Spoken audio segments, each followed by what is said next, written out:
ನೋಡ್ತಾ ಇದ್ದೀರಾ ಟಿವಿ ವಿಕ್ರಮ. ನಾನು ಸೌಮ್ಯ ಸನಾತನಿ. ನಮ್ಮ ಟಿವಿ ವಿಕ್ರಮದ ಎಲ್ಲ ಕಾರ್ಯಕ್ರಮಗಳ ನೋಟಿಫಿಕೇಶನ್ ನಿಮಗೆ ಸಿಗಬೇಕಂತ ಹೇಳಿದ್ರೆ ನಮ್ಮ ಟಿವಿ ವಿಕ್ರಮ ಚಾನೆಲ್ ಅನ್ನು ಸಬ್ಸ್ಕ್ರೈಬ್ ಮಾಡಿ, ಹಾಗೆ ಬೆಲ್ ಬಟನ್ ಕ್ಲಿಕ್ ಮಾಡೋದನ್ನ ಖಂಡಿತ ಮರಿಬೇಡಿ.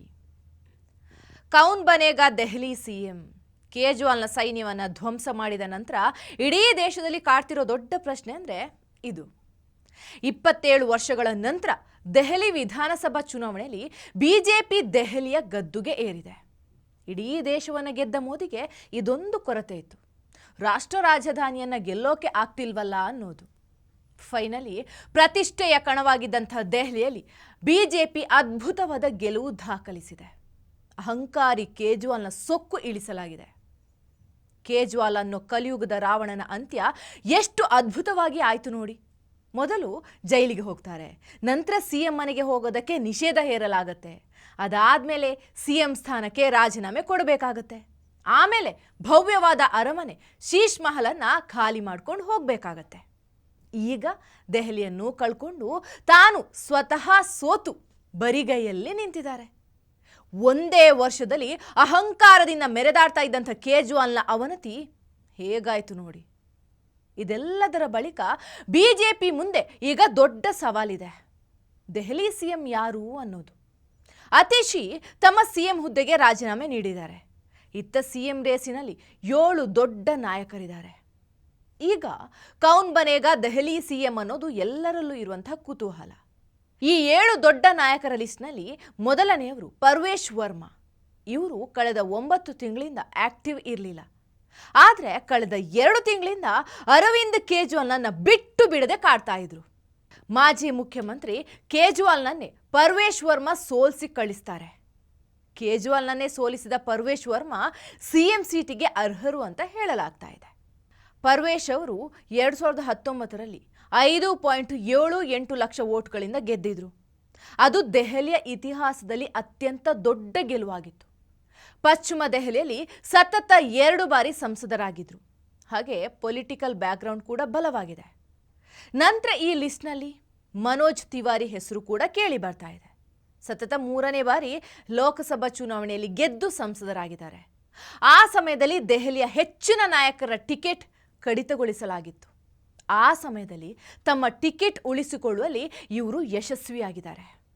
3ನೇ ಹೆಸರು ಮಂಜಿಂದರ್ ಸಿಂಗ್ ಸಿರ್ಸಾ. 2013 ಮತ್ತು 2017ರಲ್ಲಿ ಶಿರೋಮಣಿ ಅಕಾಲಿ ದಳದಿಂದ ವಿಧಾನಸಭಾ ಎಲೆಕ್ಷನ್ನಲ್ಲಿ ಗೆದ್ದಿದ್ರು. ಹಾಗೆ 3ನೇ ಬಾರಿ ರಾಜೌರಿ ಗಾರ್ಡನ್ನಿಂದ ಶಾಸಕರಾಗಿ ಆಯ್ಕೆಯಾಗಿದ್ದಾರೆ. 2021ರಲ್ಲಿ ಶಿರೋಮಣಿ ಅಕಾಲಿ ದಳವನ್ನು ಬಿಟ್ಟು ಬಿಜೆಪಿಗೆ ಸೇರಿದ್ದಾರೆ. ನಂತರ ಬಿಜೆಪಿಯ ರಾಷ್ಟ್ರೀಯ ಮಂತ್ರಿಯನ್ನಾಗಿ ಮಾಡಿದರು. ಸಿಖ್ ಸಮುದಾಯದ ದೊಡ್ಡ ನಾಯಕರಾಗಿದ್ದಾರೆ. ಈ ಲಿಸ್ಟ್ನಲ್ಲಿ 4ನೇ ಹೆಸರು ಸ್ಮೃತಿ ಇರಾನಿ.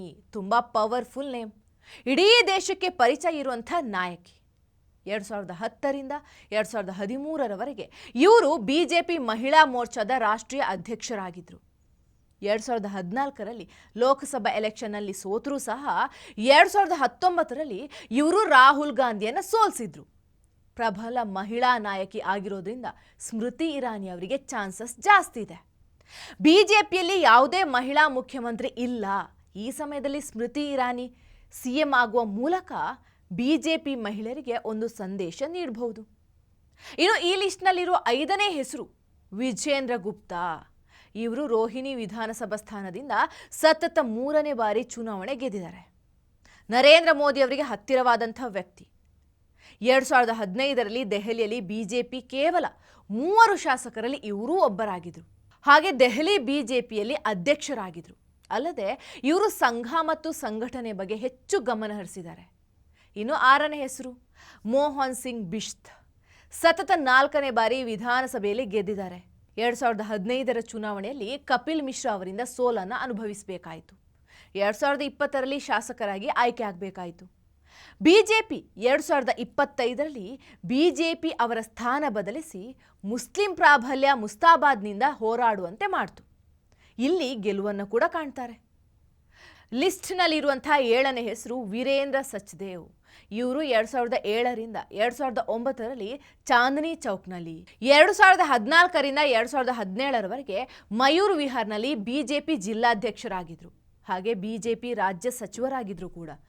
ಇವರು 2012ರಿಂದ 2014ರವರೆಗೆ ದೆಹಲಿ BJP ತರಬೇತಿ ಉಸ್ತುವಾರಿ ವಹಿಸಿದರು.